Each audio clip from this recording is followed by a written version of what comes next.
He's teaching me how to say stuff.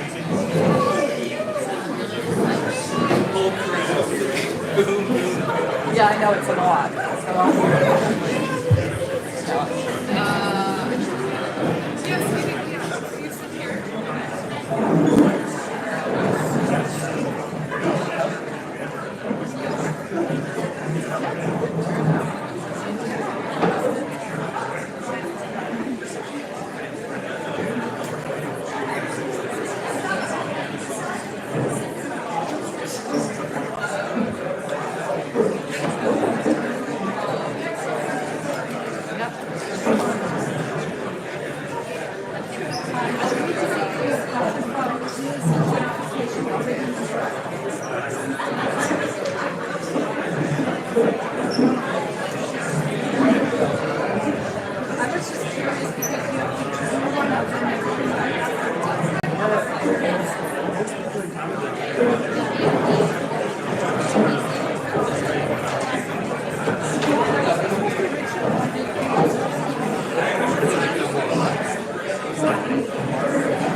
Good evening, everyone.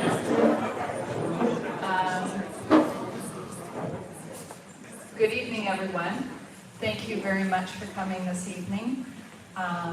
It's exciting. I'm personally really excited for this talk to hear what Jamie has to say. Housing being such an incredibly important topic. And I want to thank you for coming, and I want to thank the staff of Inform for preparing this. They do such an insanely fantastic job. It's our honor to support SALA.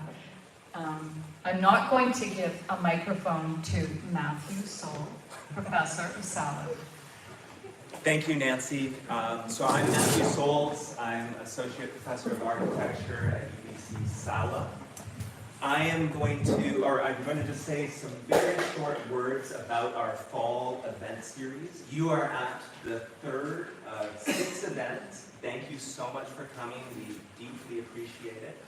Our next event is next week on Wednesday, October 30th. Tatiana Bilbao from Mexico City is speaking at the Museum of Anthropology. That is an RSVP event. I am told that the tickets have all been, the free tickets, all of our events are free, are all have been taken, but there is a wait list, and so things might open up. So if you're interested, please go to our website and RSVP on the wait list. Our fourth of 6 events is actually my colleague who's going to introduce our speaker tonight, Inga Roker. She is going to be speaking at Robson Square on November 6th. That's a Wednesday, 7 p.m. And if you don't know, Inga is doing outstanding, cutting-edge, leading work on housing in the research area and the design and building fantastic projects. So she's going to be presenting some really outstanding work. Please join us for that. The last event of the series, the 6th one, is the annual Garden Design Lecture that SALA holds. That will be at Robson Square on November 22nd. 2 leading principals of this from Mexico City will be joining us, outstanding landscape architects, Hortense Blanchard and Susana Rojas Savignon. So please join us for that. Also free, open to everybody. And I would like to say we have a very important, of course, land acknowledgement. We are gathered here on the ancestral unceded territories of the Squamish, Musqueam, and Tsleil-Waututh. Obviously important for everyone to consider what that means, but I think especially those who are interested in design and doing things that directly sit on the earth. So with that, Inga, please come on up. Okay, thank you, Matthew.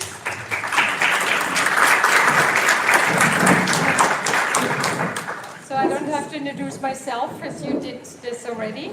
So I'm a colleague of Matthew, and my research is housing and well-being. But tonight it's my pleasure to introduce our guest, Jamie Harte. And just to say a few words about Jamie to set some context.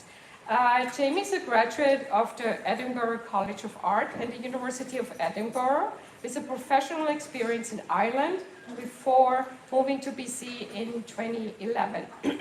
Demonstrating an early interest in residential building, he focuses his thesis work on multi-unit housing and inventive social spaces. Sounds very appropriate.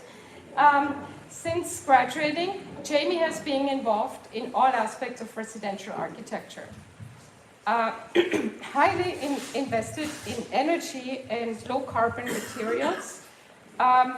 He is a certified passive house designer, and as such,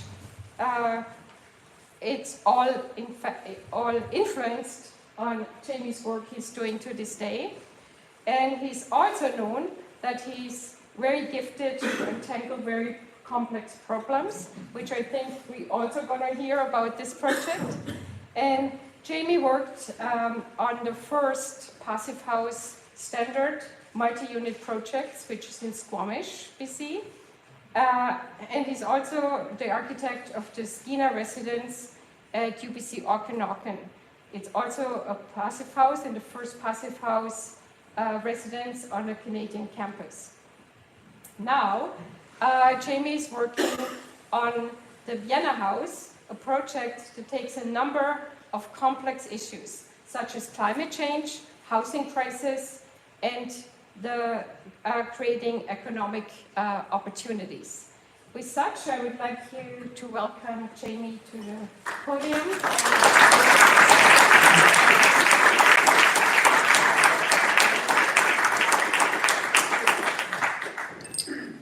Thanks, Inga. We're just going to get the slides back up. Thanks to SALA for inviting me. Thanks to everybody at Inform as well. Thanks to all of you for coming out. I'm kind of blown away by the amount of people who are here to talk about socializing kind of midweek. It's pretty encouraging. So just a note about the public. So we're a firm in East Vancouver. As the name suggests, we're mainly involved in the public sector, so that's public housing, public institutions like universities, public spaces, and our clients are mainly in the public sphere. About 32 of us, and we've been in business since 2008. And so I'm going to talk to you about Vienna House tonight, which is a social housing project in East Van.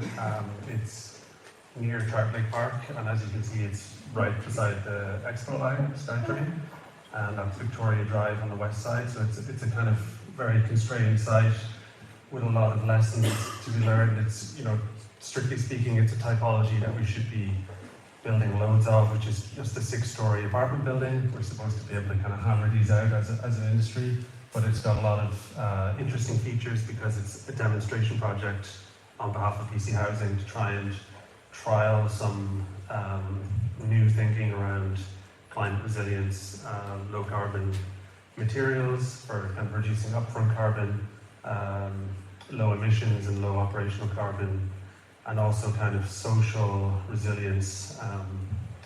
And a lot of this is kind of born out of the 2021 heat dome, which I'll talk about as well.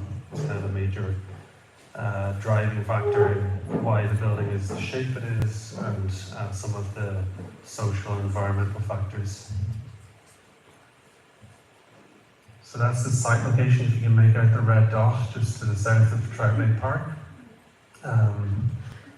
And then we've got some clearly defined objectives for the project. We have a project charter in writing, which is not always the case for a project like this, which was really helpful because it allowed us to kind of return to these objectives periodically through design, and we knew we had some support from the client team, whether that's kind of at BC Housing funding level or the level of the operator or the City of Vancouver and so on. So having the goals of a project laid out in writing, at least in an aspirational sense, is really helpful. I'd encourage other project teams to strive for that.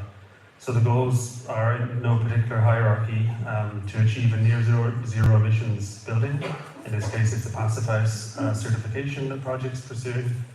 To provide enhanced climate resilience, to promote off-site fabrication, to promote knowledge transfer within the industry, to improve the supply of affordable housing, to maximise the investment. So that's BC Housing's investment, but also the City of Vancouver, who was continues to be the landowner,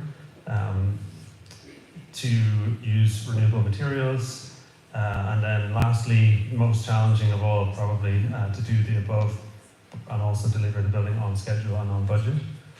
I can talk about how we may have fallen slightly short on that. And the project's called Vienna House because it's part of a bigger kind of knowledge exchange and a memorandum of understanding between the City of Vancouver and the City of Vienna.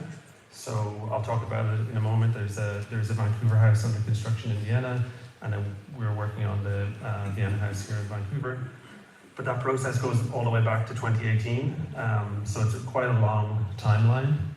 And then in the middle of the timeline on the bottom, you can see design team selected in, I think it was the spring of 2021, which meant that that was a couple of months before the heat dome in Vancouver, so that was setting us up for some kind of difficult decision making during schematic design because we were all living through a really intense experience. And then now, if you follow the timeline across, we're sort of almost midway through construction with a target occupancy at the end of next year. So this is just an updated rendering of the Vancouver house in Vienna. It's a kind of similar scale.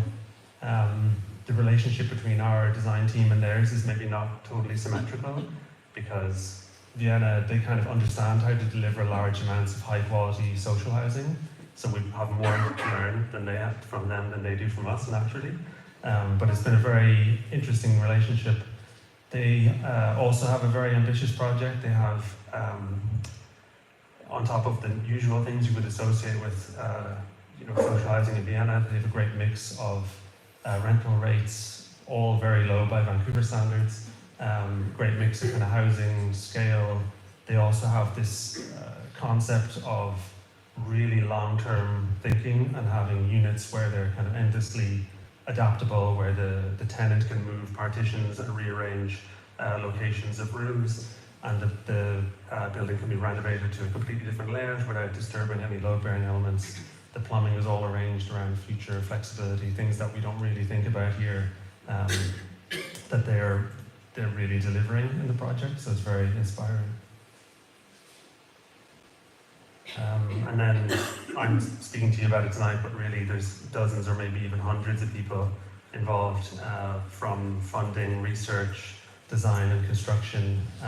Some of the big partners are obviously the City of Vancouver, providing the land and facilitating an expedited permit process, BC Housing and CMHC capital funding for the project. Some of the key consultants with public are Introba for mechanical, electrical and passive house consulting, Weekly Nurse Labour for structural, Morrison Hirschfield for envelope, and then Kindred Construction, certainly a major part of the project, who are on-site building it at the moment and also providing kind of design consultancy or construction consultancy during design. And then maybe one of the most influential members of the project team is More Than a Roof Housing Society.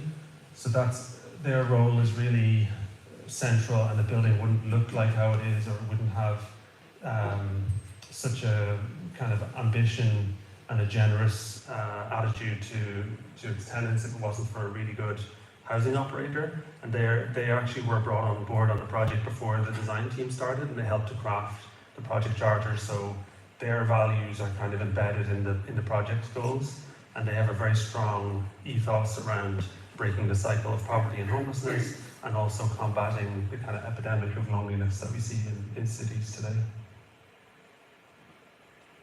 This is just a little diagram about the program. So we've got 123 units.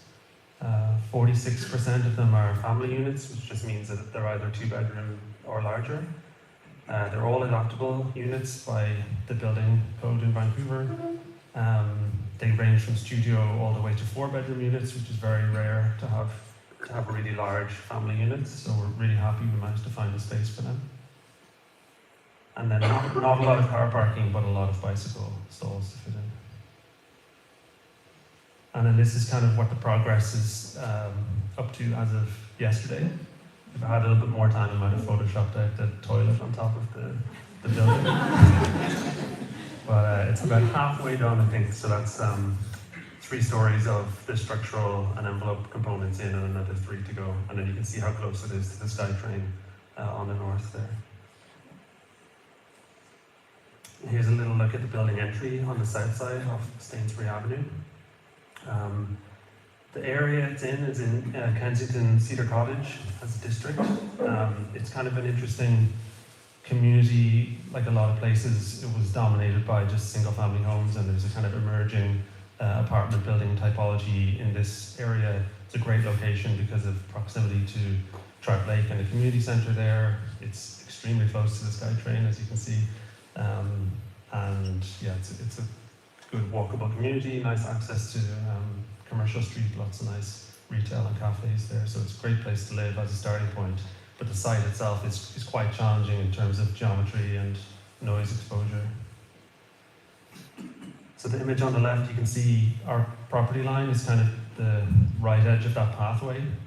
So it's extremely close. I think it's about 8 meters from the SkyTrain guideway. And then on the right, this kind of existing apartment buildings across the street this is kind of scale that's emerging of the mid-rise typology. And then the SkyTrain is right there, but also once you get above that, which is kind of 1 or 2 levels above grade, you do have an amazing view across Trout Lake, which just looks like a kind of forest canopy that it's a little bit difficult on my phone picture to see, but it just feels like that canopy goes on kind of endlessly all the way over to the North Shore. You see a little bit of development on Broadway, but otherwise it's just kind of a beautiful lush parkscape, and then the view of the North Shore Mountains. So there's noise by the SkyTrain, but also an amazing opportunity for a view. So that's our site location park to the north. You can see at this specific intersection there's kind of some recent development of apartments, but otherwise it's a largely single family home area. And then the same map overlaid with ambient noise. So this is from a TransLink study showing noise levels around the SkyTrain line. So we're on a little bit of a curve on the track here, so it's particularly noisy. You get kind of 85 decibel noise levels from the train as it goes by, so it's kind of like a construction site level of noise every 90 seconds or so when a train goes by one way or the other, and there's really only maybe 5 hours through the night where there are no trains, maybe 4 hours. So you can see on the right, this is a diagram from our acoustic consultant, which kind of shows you why courtyard typology makes sense as a starting point. So just the architectural form of the building can give you a 20 decibel drop from the exposed faces of the building to the inside, which is every 10 decibels is equivalent to doubling the noise level. So it's a huge drop to go from 73 to 53. And it's the only way we could create some sort of communal space for the residents where they could get together without being exposed to either traffic noise from Victoria or the SkyTrain noise, or that we could provide any outside space that could really be used for events. So this is a kind of perspective cut through the building from Stainsbury, the south side of the building on the left, and the SkyTrain on the north. So it's really kind of a response to urban noise and also a response to what happened in the summer of 2021 when we were experiencing the heat dome in Vancouver. There's obviously, when you're dealing with major climate shocks and other massive events, buildings ought to be the kind of first line of defense for people before they're able to be helped by others. And I think a lot of our building stock really failed in that time to deliver safe, habitable conditions for people.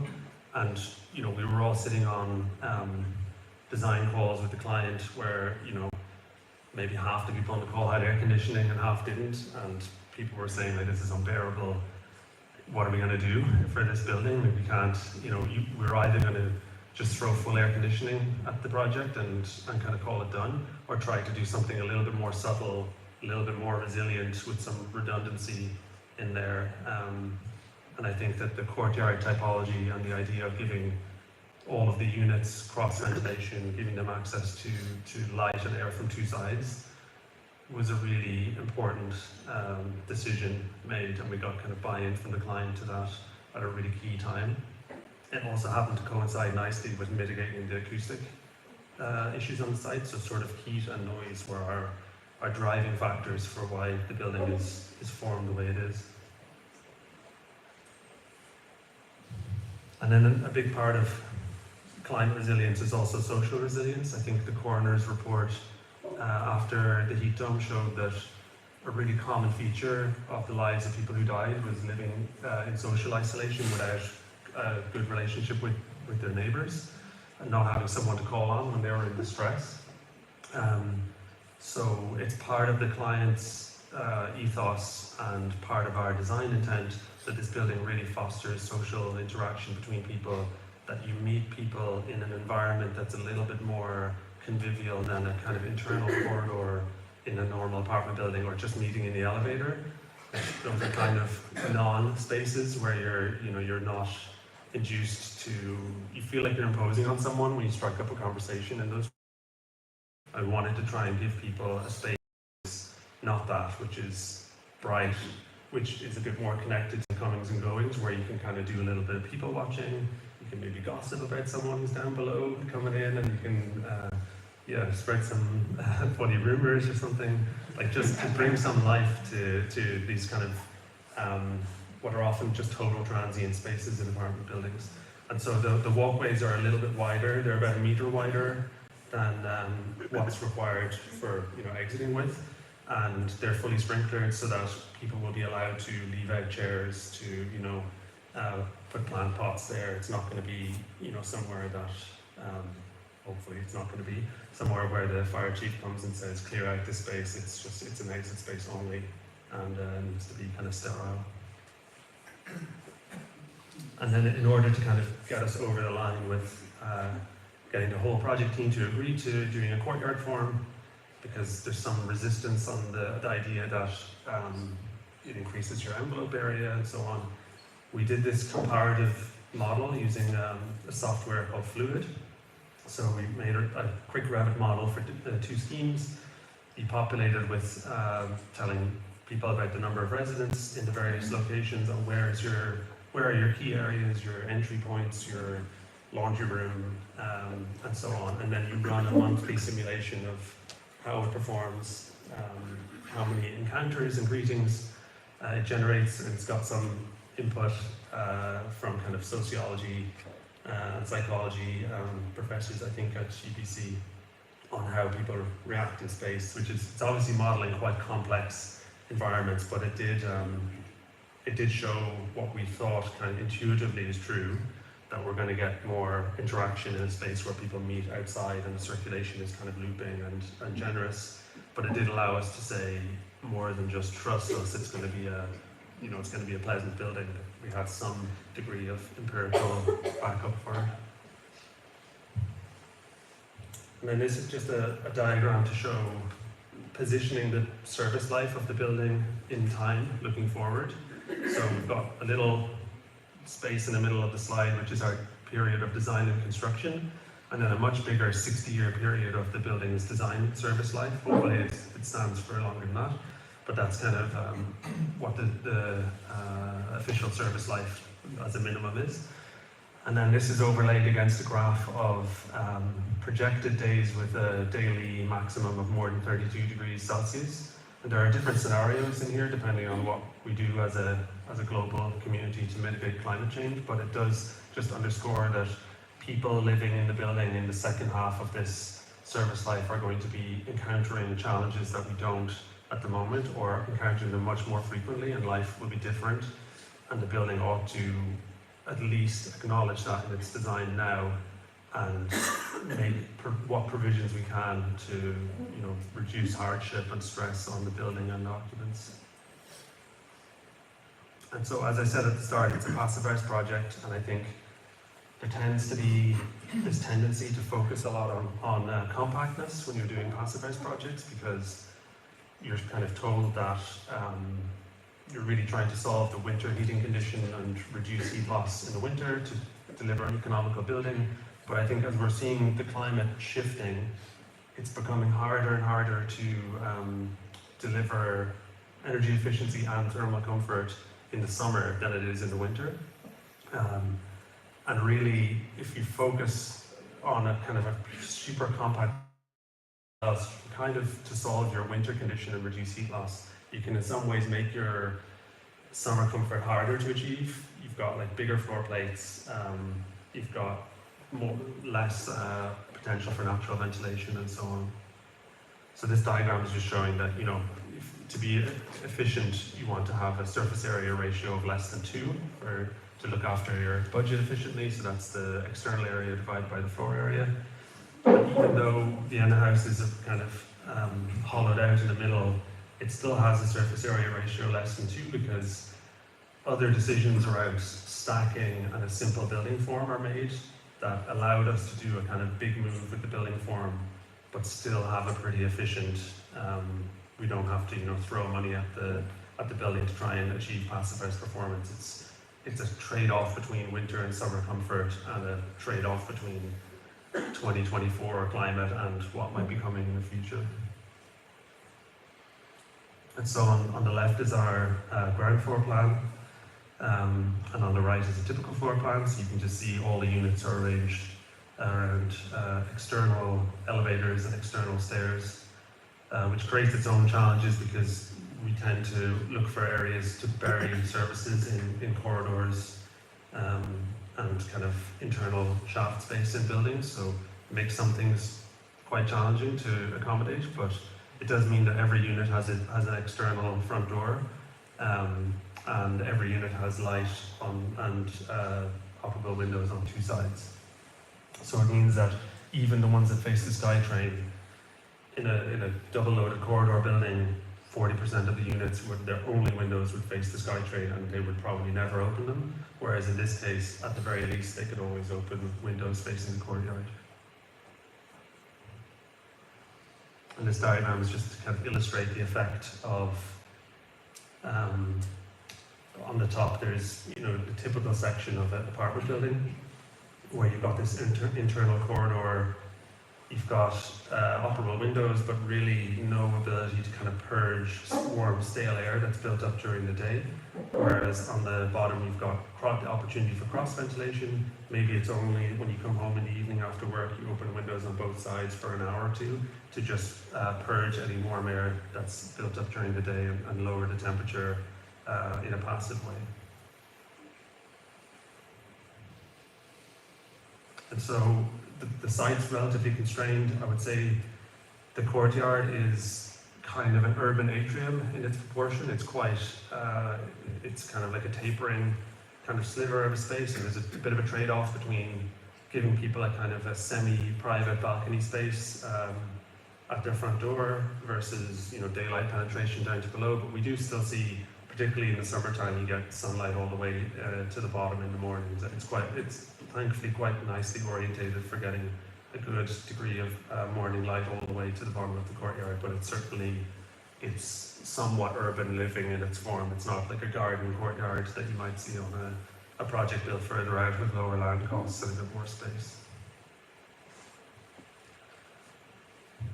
And another aspect of, I guess, reducing energy consumption, but also resilience, is exterior shading. I mean, you can see around the city, people take matters into their own hands and put foil all over windows that you can kind of tell who's comfortable and who's not based on what they decide to do with their shades. But the kind of standard interior roller shade is not particularly effective at reducing solar gain. Once the heat's in through the glass, it's better than nothing, but it's not great to just rely on an interior blind. Whereas if you can have an exterior shade and stop the sun before it comes in, it hugely lowers the temperature inside. This is a view of our most common unit type, which is a 2-bedroom. So it's got its own balcony on the south side, and then you enter off the walkway on the north. We've tried to centralize all the services, so the bathroom, the kitchen, laundry space, and ventilation shaft are all kind of in a core at the center of the building, so that we can keep all the sprinklers, sidewall sprinklers, diffuser grills, plumbing drops and everything, keep them really in the middle of the plan to try and keep the ceiling space as free as we can.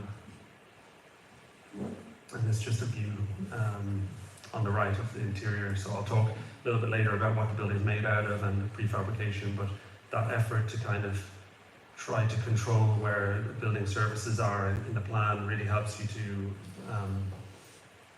expose CLT as a ceiling and give people a little bit more ceiling height where they're moving around and standing up in the living space, and less when they're in the bathroom. You can kind of pack a little bit more services in there. So we try to be kind of disciplined about that to give people a kind of a generous floor to ceiling height and a nice kind of biophilic feeling of having exposed wood in the living spaces. And then the approach for summer thermal comfort is a kind of mixed mode approach. So the building has active cooling, although it's not quite like meat locker cooling. It's tempered air conditioning. So it's just provided on the ventilation air, not by extra fan coils or anything. It has exterior shading, and then obviously it has natural ventilation. So it's taking this idea that resilient systems require a certain amount of redundancy. Most clients might look at these and say, can we delete one, because some of them do similar things at certain times. But it's about thinking about scenarios where it's a warm day in the summer and there's poor air quality, which we've had a lot of in the last few years, that you can close your window, you can lower the shade, and you can rely on the active cooling to keep the temperature low, and then the ventilation system filters the air as it comes in, so you're not forced to open a window and expose yourself to wildfire smoke.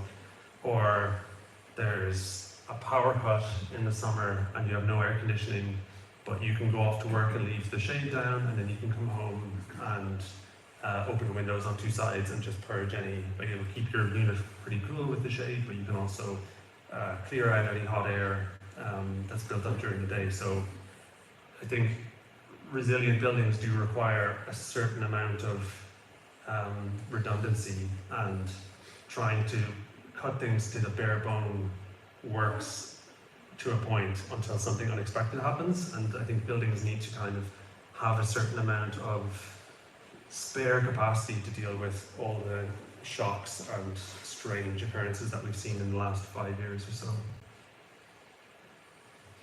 And so we've taken those three levers and applied them looking at future climate. So this is based on the 2050 climate file, and we're able to meet the current BC housing requirement for no more than 20 hours of overheating per year, even in 2050, by having some spare capacity on the ventilation system, so we can boost it by almost 100% to provide more cool air. And we could also put a larger cooling plant in the future if needed without having to resize ducts. We've got the exterior shades and we've got natural ventilation. This is just a diagram of the distribution. So the ventilation units, we have to kind of manipulate the code and do an alternative solution to get the ventilation units at ground level. So they draw in air on the north side of the building at ground level to try and source the coolest available outside air So that's taking the coolest air you can before you then need to start doing air conditioning, and just try to maximize your passive approach. And then all the suites are fed off vertical shafts that punch up through the buildings. And then that's a kind of a diagram of how the services are clustered in a 2-bedroom unit.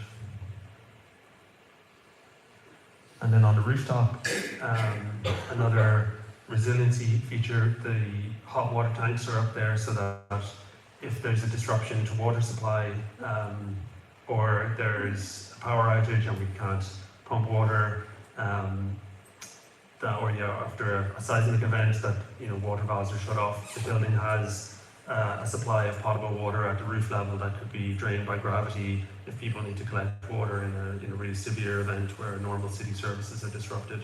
And then the rest of the rooftop is retained for a solar PV system.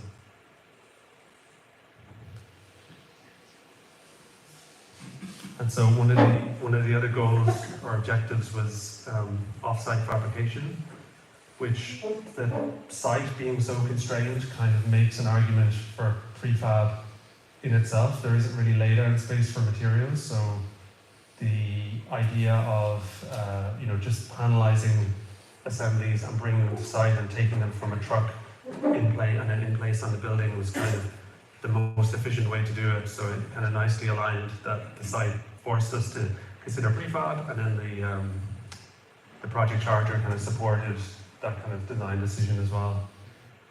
But the site is also really constrained by, it's got trolley wires on Victoria Drive from the bus, it's got street trees on the south, and it's got the SkyTrain on the north, so there's overswing issues and safety issues and things even to do with prefab. So it's constrained, but it's also very difficult sequencing to get things to all come together as intended. And so the exterior walls are panelized. This is an image of the factory up in Squamish, tag panels. They're essentially just like a deep stud wall, 2x10, that's filled with blown insulation. And then the OSB panel on the inside acts as the air barrier, and they get wrapped with a weather barrier on the outside. So they're coming to site air sealed within the perimeter of the panel at least, and then weather tight on the outside. And then in order to kind of sequence it so that we wouldn't have floors going up very quickly and then just laying individual floor joists, it kind of made sense to consider using mass timber as a floor, so you can also panelize the floors and bring them in on a similar timeline. And this is floor panel production at Kolesnikov in the interior. And just some wall sections showing exterior blinds. The exterior walkways are steel and concrete. They need to be fire rated because the code requires that when you do external walkways at more than 4 stories high. So it's kind of, it might have been nice to use them for mass timber as well, but because they also provide the only access to the suites during construction, it was felt like they were going to get damaged, and doing membrane work on it was going to be very time consuming. So those are steel and concrete. There's a reasonable amount of structural steel in the project because of that. And then the service penetrations are cut into the floors before they show up on site. So that's just like a vertical shaft that's been cut in the factory and before being installed in place. And that's an internal view in one of the suites, so you can see the exposed underside of the ceiling and a window opening in the background. And then the top plate of the wall is a little bit below floor level so that it can be taped from the inside, so you can make the air seal to the next panel above. And another benefit of doing mass timber floors rather than joist floors is that we were able to fit an extra story in within the 18-meter height limit. So it's not a high building, and it's allowed to be constructed from combustible construction because it's no more than 18 meters from the ground level on the SkyTrain side up to the highest occupied floor. And we just made that work because the CLT floors are kind of half the thickness of a joist floor. So when you add that up over 6 or so floors, it made the numbers work, and we got an extra story in there over what was in the program. So that's another 20 units on top, which is a lot of extra housing and extra rental revenue for the project and so on. And then the balconies are also prefabricated, so they'll arrive as a complete module. It's a company in the UK called Sapphire. So those are aluminum frames with an integrated drip pan underneath. So the fascia on the underside of the balcony actually collects water on the top side of it and drains it off. So there's no membrane that needs to tie into the building. It just kind of bolts on to pre-installed brackets on the building. And if they need to replace a unit later, the entire balcony can be removed without having to disturb the cladding or the waterproofing of the building. And this is just an image of virtual design coordination underway. So this is the job of the contractor to manage this. It's a very significant challenge. That what you're seeing here is essentially after issuing for tender and after the design team has done their kind of design clashes, the contractor then needs to, when you've got a project like this with so much prefab, you've got fabrication models coming from mass timber floor providers, from the wall panel providers, from structural steel, and probably someone else I'm not thinking of. There's at least 4 fabricate on the balconies. So that's at least 4 fabrication models that are all made separately, sometimes in different software, and need to be brought together and coordinated. And a new round of created in the process of each trade making slight adjustments to suit their production needs. And this project was tendered in a conventional way, so it's design, bid, build. We didn't really have access to pre-construction services by any of the successful bidders, so we had to design in a slightly system agnostic way and then pivot once the contracts were awarded. So it's kind of trying to do innovation but with the standard contract type, which is a challenge. And it means that a lot of people have to be very nimble after the contracts are awarded and you find out who you're working with. There's a lot of work to do to make it all come together. And I think Kindred have been excellent at managing that process, and it's really complex. And I think it's a huge learning curve for everyone that contractors are going to have to start getting like a huge grip on this kind of work and driving standardization and coordination of this. And it's a complex task, but it is essentially building the building twice. You build it virtually so that you build it physically more easily than just site building in the conventional way. And so when it works well, it starts to come together nicely. So those are the exterior wall panels, which have the weather barrier on and they're air sealed on the inside, and then the CLT panels coming down. And yeah, I think they're picking up speed as they go along. I think once you get above the ground floor, things start to get into a lot of repetition, and things get a little bit more dialed in. And then lastly, I'll just speak a little bit about kind of whole life carbon and thinking about the project as a way, as the whole kind of 60-year glance of not just trying to do low carbon upfront, or not just trying to do low carbon operationally, but try to find an overall picture of how the building performs across its lifetime, because both are kind of equally vital, that we reduce emissions now and that we just continue to reduce emissions over time. So this is just taken from the life cycle assessment for the project. Some of the high level things: the insulation is relatively low, on the order of the carbon emissions. And I think a lot of people criticize the Passive House certification in that it tells you to get to certain thermal performance and doesn't say that you must use low carbon materials. It's kind of open to, it's a performance-based system, and you could use some quite toxic emitting materials to get to a really high performance building. Most people don't choose to do that, but there's not really much to prevent you from doing it. So this is a good example of using lots of insulation, but being sensible about the specification of that insulation so that you don't load up on upfront carbon to then hopefully save it back later. So this project has, we were quite strict on the specification for using as little rigid insulation as we could, and then try to find the best the best product that we could, use as much blown insulation like cellulose. I think we ended up having to swap to blown glass fibre in the walls, but it's still quite low carbon by comparison to even to rock wool. So it's kind of a way to reduce long-term carbon emissions and avoid loading up on it at the start. And then the concrete is a big part of it. We didn't have any particular embodied carbon target for the project, so the project's built with just standard concrete mix, nothing special in it. But we do have a very small concrete volume because decisions are made to have as little as parking as possible. We just have a single level of parking, which is partially at grade, so there's not a lot of excavation, not a lot of deep foundations and so on. And obviously it's a lightweight structure above, so the foundations are relatively light. So we've got good performance on embodied carbon. It would be even better if we were to have another go around and use a low carbon concrete spec, but at least we've made progress by reducing the use of concrete, even though it's kind of standard concrete mix.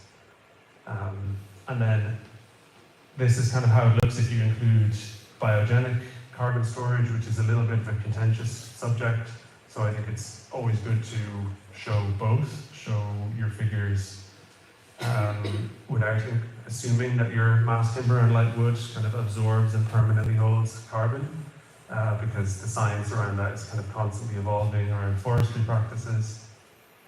And then lastly, just the kind of comparison with other building types. So this is a standard building in Vancouver 15 years ago. I think it's anticipating something like Canby Corridor, mid-rise concrete construction, and then the same enclosure and envelope, but just switching fuel source to be all electric in 2024 as a kind of a strong zero carbon step code building. And then Vienna House, not counting biogenic carbon, and then including biogenic carbon. So it's, without focusing so much on embodied carbon as in terms of measurement during design, we're pretty happy with where we ended up by making just intuitive decisions about materials, but we could go further. Again, it just, you know, depends how many issues you want to tackle on a single project. But I think it's important for projects to use life cycle assessment as more than just a kind of regulatory tick box, that there's a lot you can learn about it. The very small sliver line for refrigerant leakage is actually a huge thing, that our project, because it doesn't have a lot of cooling, it doesn't have air conditioning delivered to every suite, it means it doesn't have a lot of volume of refrigerant, and it's amazing how much it's in embodied carbon because of how incredibly potent the standard refrigerants are, and they're very slow to innovate to give us cleaner sources of refrigerant. So using as little as possible and using this kind of blend of passive cooling and not just relying on active also has a huge impact on upfront carbon, because all the refrigerant leaks out of all these systems over time, and some of them are insanely concentrated greenhouse gases. And given the tiny quantities that are involved, seemingly tiny quantities, you'd be amazed how big the effect is from a global warming perspective. So that's a really under-recognized part of emissions in buildings, which is, I guess it's as much a mechanical engineer's issue as an architect. So anyway, the project's halfway through construction. We've got a lot of plans for post-occupancy evaluation. There's sensors in wall panels and in the floor panels to measure moisture over time to see how the envelope can perform after occupancy. There's also air monitoring that will happen to measure smoke levels, humidity, temperature, CO2, and so on. I think I'd like to see more projects do this. Like, it's amazing how much time and effort we all put into designing buildings, and then sort of walk away and not find out how it's really performing. Sometimes you don't really want to know, because it could be, you know, a little bit disappointing that you planned something and didn't quite work out. But most other industries where you're going to put millions into a project, you would really want to know how the first 10 years of the occupancy goes. So hopefully we'll get that kind of information. We'll keep sharing it. And yeah, I think that's about it. Okay, everyone.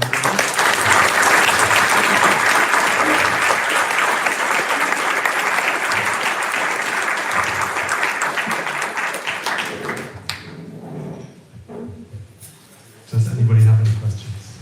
What's CLT? What is CLT? Oh, it's cross-laminated timber. So basically like mega plywood. If you have a question, raise your hand, I'll have a mic to you.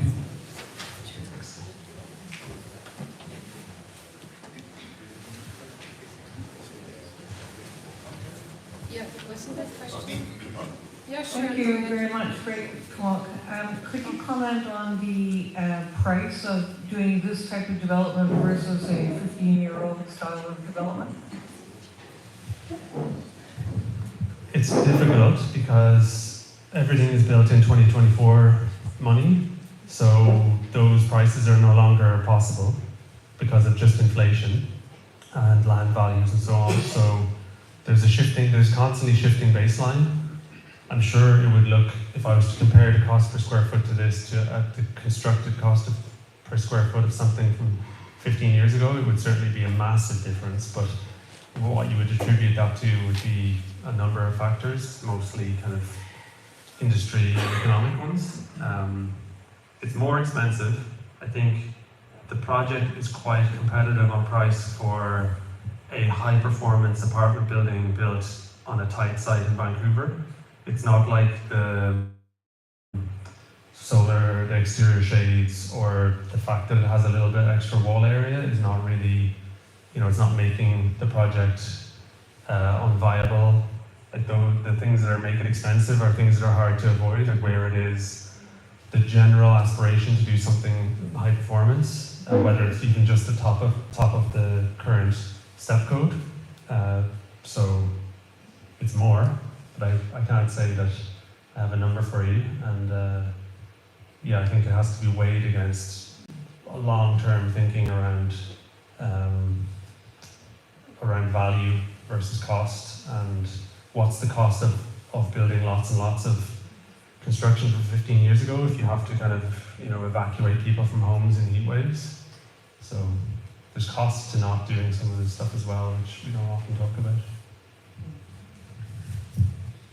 Hi, can you talk about how the timeline differs as a result of having used prefabricated pieces versus having built everything in place, if that was possible? Well, it's maybe a little bit early to tell on the whole project scale because it's a year to go. I will say that it's a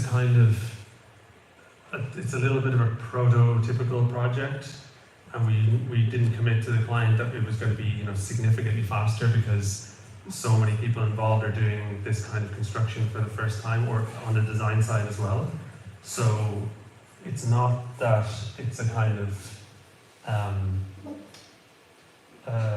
an ideal construction type and then it'll naturally be cheaper and faster. It's that it's a first attempt, or it's one of the first attempts to do a project like this, which is on a kind of pathway to, like, it will be faster and cheaper.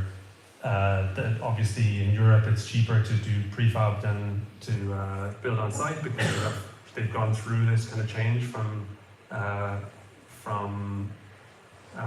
site building to prefab at an earlier level. So now it's quite expensive to build otherwise, to do a lot of work on site. So it will become cheaper, but it's going to require a couple of projects, and it's going to require a lot of standardization, which isn't present in the industry at all at the moment. Like the mass timber floor systems are somewhat standardized, that you can get multiple bids for the same thing, but when you try to panelize your exterior walls, every provider is different, they use different software. It's like there's a lot of things working against efficiency at the moment, and you kind of need to push projects through a pipeline to find out where the sticking points are. So I'm hopeful that a year from now we'll say it was 3 months faster, something like that. But I don't know yet, and like, the pace is accelerating, but you find out a lot of things as you go along that that haven't been thought about because it's a first. So it's good not to overpromise on what any one project can achieve. What are the reasons why you don't put the green roof on all of this? Is it because of the sky frame? It's a structural issue. So because the project is normally a 6-story wood frame projects are actually 5/1, 5 wood frame over 1 floor of concrete, whereas ours is 6/1. So it's really pushing it's technically a 7-story building and it required an alternative solution to be that tall. But even structurally, it's kind of pushing at the maximum limit of what you can do with light wood frame walls.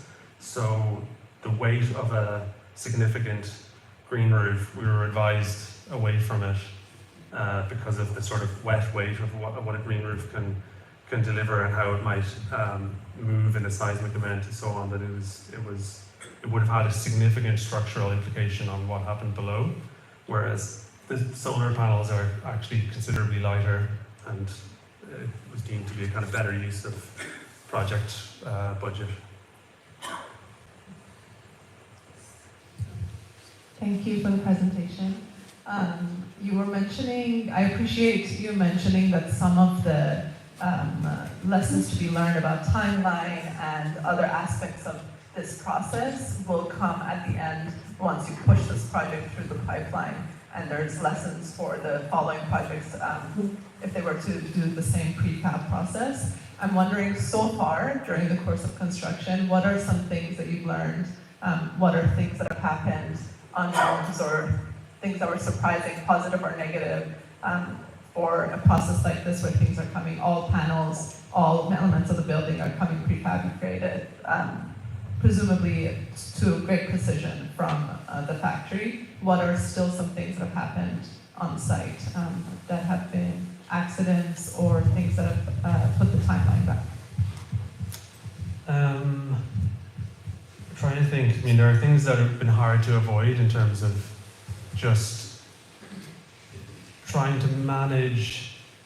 We have a certain workflow architecturally and the way the contracts work about what we review. We tend to just put stamps on 2D things from the contractor, and you've kind of encountered lots of things to be done where it wasn't clear whether it's a building contractor or a designer's role, and the standard contracts are kind of saying like, yeah, architect doesn't, we don't do that, and then the contractor is saying, you know, we've never done this before, and this is like, there's a lot, it opens up little gray areas because there's so much coordination required up front. You can't just do a little bit of work and then like get together on site and look at it and move something, and you kind of have to have things perfectly nailed in advance. So it's shown us, I think, that some of the typical workflows for how the flow of information from design to contractor are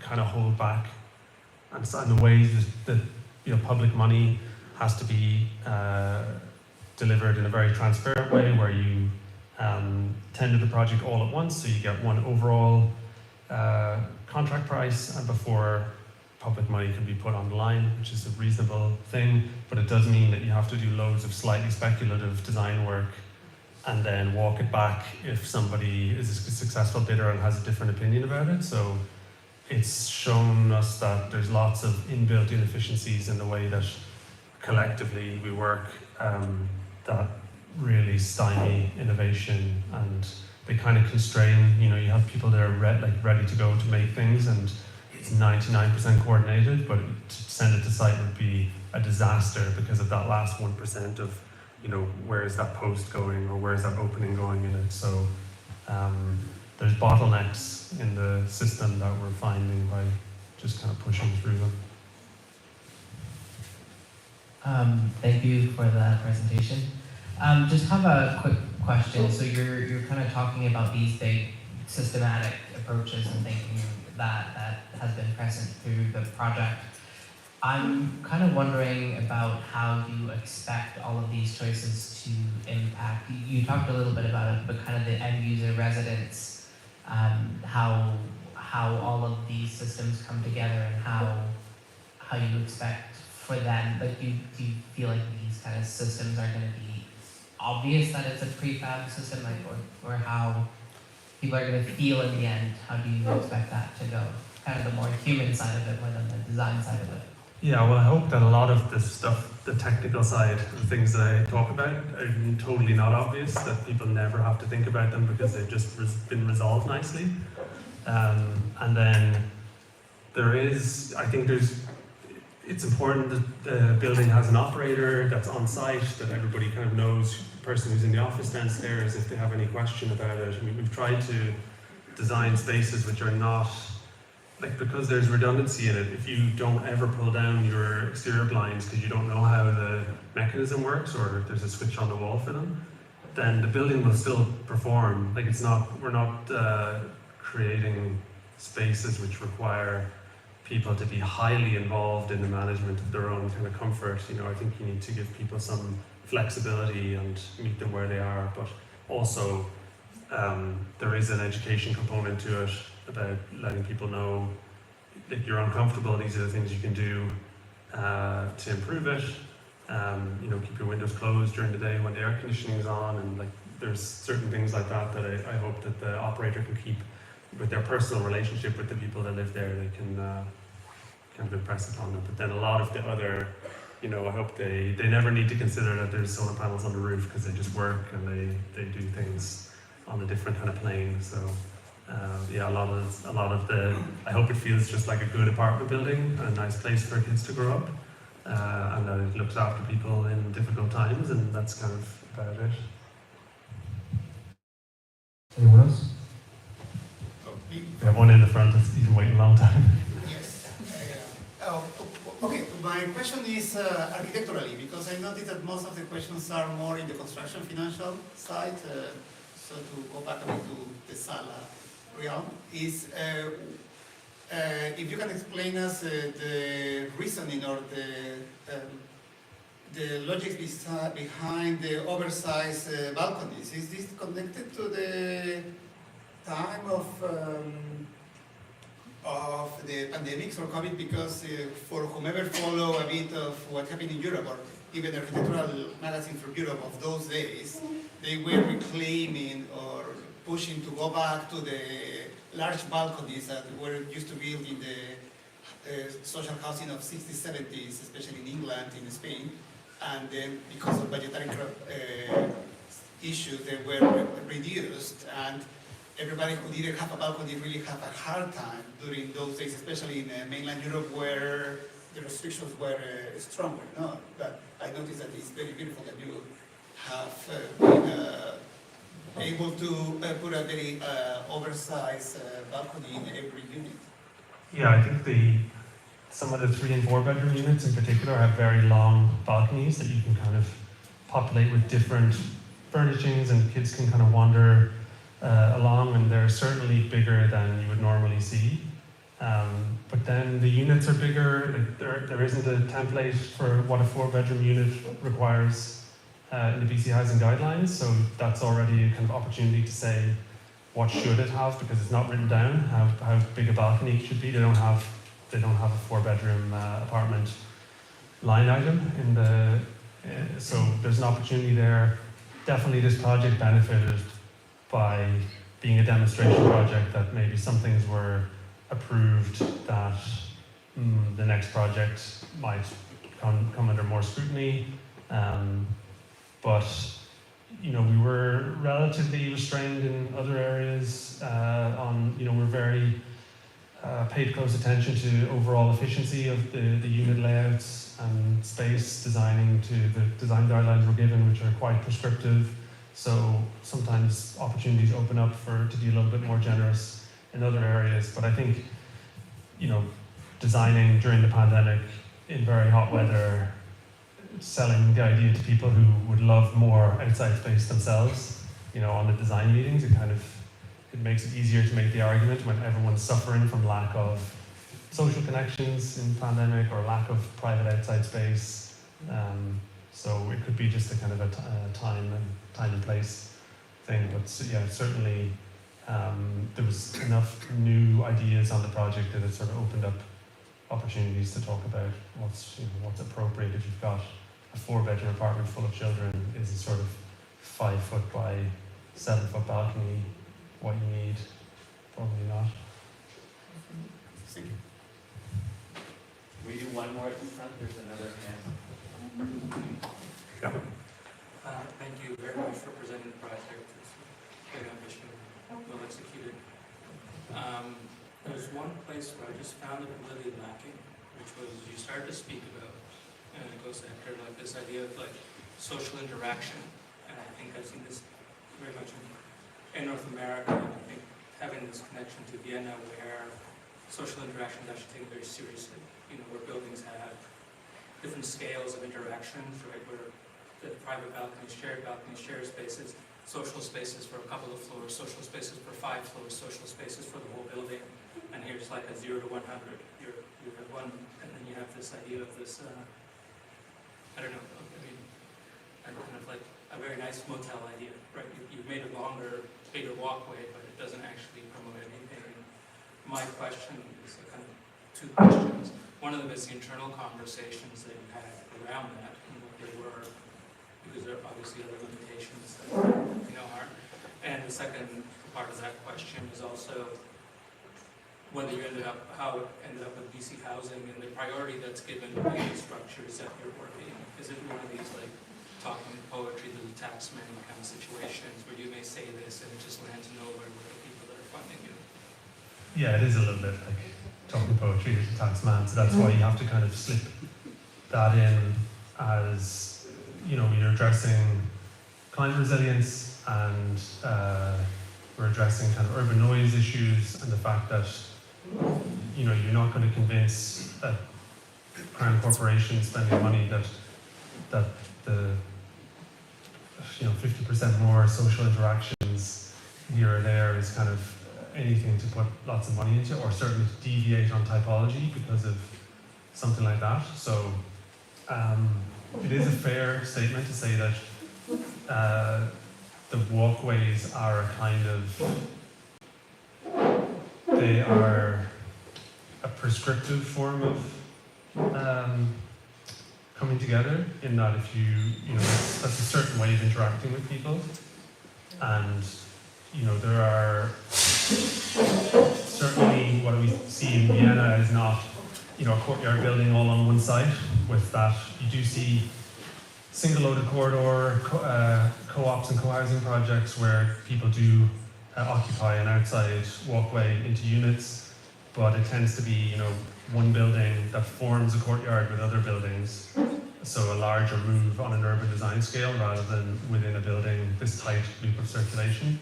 So it is confined by site in terms of very little availability for a third space, which is neither your unit nor this kind of... But you found 20 units, right? You found 20 extra units. Yeah, we found it vertically. Yeah, Yes, that's not the constraint. None of those spaces were given over to the idea of social interaction. They were just, okay, we have 20 more units, this is great, it's like that kind Yeah, of... but that space was available vertically, not in a horizontal plane. So it's very constrained in plan, is my point. So we found space vertically to deliver more housing units, which helps the pro forma obviously to facilitate all of the things I discussed on the front end about aspirational things to do with materials or whatever, climate resilience. You can make your conversations a lot easier by finding more density for social housing, but it didn't relieve pressure on the floor plan to be able to introduce different scales of social interaction. That's the more constrained dimension, is the width of the site and trying to open up what would naturally want to just be a double-loaded corridor building, trying to split it open and create a space at the center. You can't really yawn open that space very big on a site like that. So, we found space vertically, but the space is tight in the other dimensions. And perhaps you're right, like there isn't a huge variation in spaces to come together because of that. I'm not really understanding the plan thing anyways, because there was a unit missing. Take a unit out and then just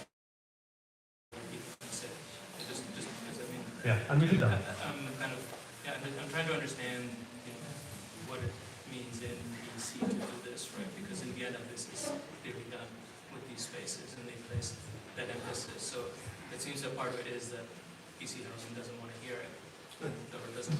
Yeah, I mean, we have some spaces where units were left out to have more daylight and a stronger connection to the street. So it's not just, remove one unit and you've got a little doorway through. You take out another one above to create a seating space. So those spaces do exist. Balconies within the walkways. There are areas to come together which have like overlook up below and project out. So it's not that the number of units is prioritized above all else. I think there's still a balance in there, and there are still spaces within the courtyard where you could say there's a unit missing there that you could get another unit in, and the space would suffer, and there would be a lack of diversity of spaces to come together if you just fit another unit in there. So there are examples of spaces like that where we have to push back to allow more light to certain areas, to allow another space for seating together, somewhere overlooking the entry where you could kind of wait if a taxi was coming, that kind of thing. So there are spaces like that, which is a little bit tricky to go through them all, but yeah, they exist. I want to thank you so much.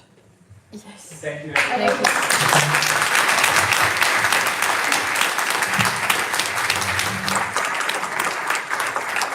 I just would like to say I really appreciate this project because we all benefit from this demonstration project and what we learn from it.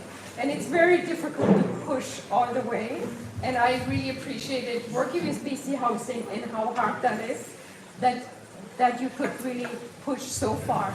And to your comment, I think I also wanted to share, when I see these projects in Europe, quite often they don't have extra space because if the units are spacious, for smaller meetings you meet in each other's residence. And this is something we don't do here anymore either, and we feel like we need a space for everything.